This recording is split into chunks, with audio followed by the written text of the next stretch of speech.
இனிமே கண்ணை மூடிட்டு கடலை எண்ணெய் வாங்கலாம்.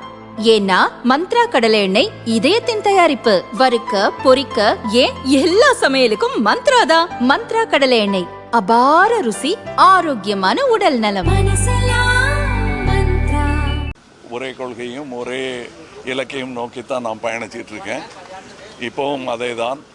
இப்பொழுது நம்முடைய நாட்டிற்கான ஒரு முக்கியமான போராட்டமாக அதில் தமிழகம் முன்னணியில் நிற்கிறது.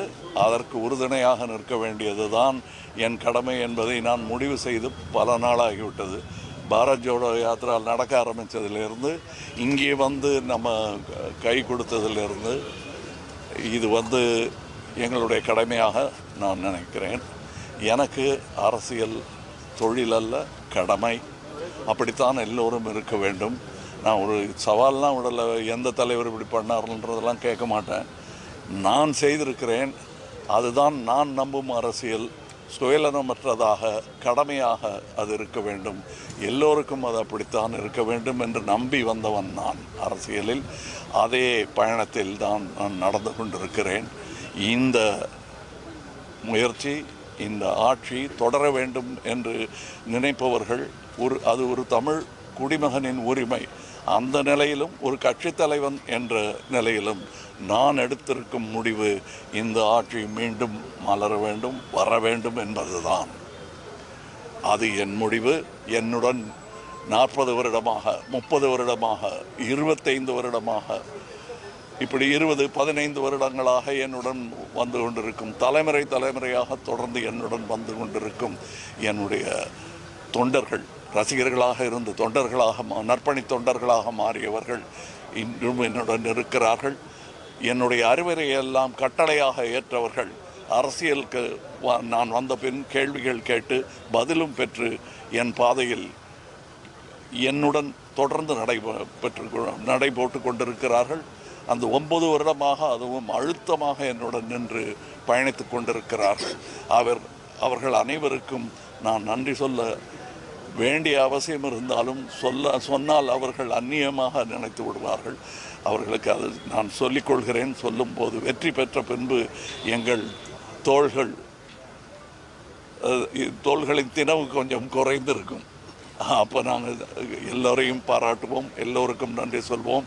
இப்போ மாண்புமிகு முதல்வர் அவர்களை சந்தித்த பொழுதும் உங்களை நான் ஆட்சி கட்டலில் மீண்டும் பார்க்கிறேன் என்று வாழ்த்தக்கூட இல்லை. எதிர்பார்ப்பு இது எங்களுக்கு, அதை நீங்கள் நடத்தி காட்டுங்கள் என்று சொல்லிவிட்டு வந்தேன். ஒரு சிட்டிசனாகவும் ஒரு கட்சியின் தலைவனாகவும் நான் அவரிடத்தில் அதை சொல்லிவிட்டு வந்தேன். வேற என்ன முடிவு என்னன்னா, நாங்கள் அவர்களுடன் நிற்போம். இந்த சீட் எத்தனை அதெல்லாம் நான் எண்ணலை, எப்போவுமே எண்ணலை. நான் வரும்போதும் சரி, அது நீங்கள் எப்படி வேணால் யார் என்ன சொன்னாலும் நான் இதுதான் என்னுடைய பொசிஷன். என்னுடைய கட்சியின் உறுப்பினர்கள் எல்லாம் அவர்களுடன் கலந்து ஆலோசித்து நான் எடுத்த முடிவு. இதில் வெளியிலிருந்து நாங்கள் ஆதரவு கொடுப்போம். ஆதரவு என்றால் அழுத்தமான ஆதரவாக இருக்கும், தோளாக இருக்கும் அது என்பதை இங்கே உறுதியாக. நேர்மைக்கான அக்னி பரீட்சை, நேர்மைக்கு அக்னி பரீட்சை கிடையாது. கற்புக்கே இருக்கக்கூடாது என்று நினைப்பவர்கள் நார்கள். நேர்மை தீ போன்றது, அந்த தீ பரவட்டும். வணக்கம்.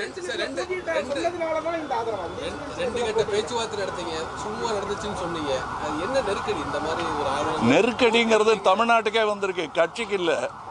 அதனால என்ன நெருக்கடின்னு கேட்காதீங்க. நீங்களா இல்லை புரிஞ்சுக்கணும், நீங்கள் தானே போய் சொல்லணும். நீங்கள் சொல்லும்போது அது பேக்ரவுண்ட் மியூசிக் போட்டால் அது கவலைக்கிடமாகிடும், சந்தோஷமான மியூசிக் போட்டால் சந்தோஷமாக ஆகிடும். கண்டிப்பாக எங்கள் கட்சிக்கு என்று சுயமரியாதை பற்றி அவர்களுக்கு தெரியாததா? நான் அதை சொல்லணுமா? அவங்களுக்கு தெரியும். என்னை அவர்கள் பெருமரியாதையுடன் நடத்தி கொண்டிருக்கிறார்கள், நடத்துவார்கள் என்ற நம்பிக்கையும் எனக்கு இருக்கிறது. அதனால் நான் இவர்களுடன் நிற்பதை பெருமையாக மட்டுமல்ல, கடமையாகவும் நினைக்கிறேன். நான் சொன்னது வென்று காட்டுங்கள், நாங்கள் துணை நிற்கிறோம் என்பது. கண்டிப்பாக நன்றி என்று சொல்ல வேண்டிய அவசியம் இல்லை. எங்களுக்கு இருக்கும் அழுத்தமான உறவில் எல்லாருக்கும் எதற்கு நன்றி சொல்லணும்னு நினச்ச அந்த பெருந்தன்மைக்கு நான் என்றுமே தலை வணங்குவேன். இப்போவும் அதை இவர் மூலமாக அவர் சொல்ல படித்ததினால்தான் இவர் சொல்லியிருக்கிறார் என்பதும் உங்களுக்கு தெரியும். இவருக்கும் நான் நன்றி சொல்கிறேன். வணக்கம்.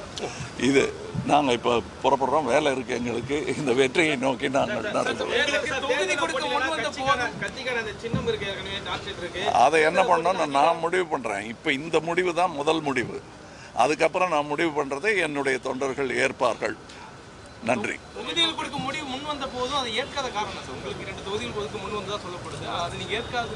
தொகுதி முக்கியமே இல்லைங்க. நான் வந்த போதும் அப்படி சொல்லிப்பேன். நீங்கள் வந்து பாராளுமன்ற தேர்தலில் நான் வந்து வெல்லவில்லை என்று சொன்னது மக்கள் என்னை தோற்கடிக்கவில்லை, அரசியல் தான் தோற்கடித்தது. நீங்கள் அதுக்கு சேடு, அதான் முதல்ல சொன்னேன், அதுக்கு மியூசிக்கு சேடாக போட்டால் நான் அழுகிற மாதிரி இருக்கும். என் கூட நின்றவங்களை கேளுங்க நான் எப்படி நெஞ்சு நிமிந்து நடந்து வந்தேன்னு. அதே மாதிரி தான் இங்கேயும் வந்திருக்கேன். நன்றி, வணக்கம்.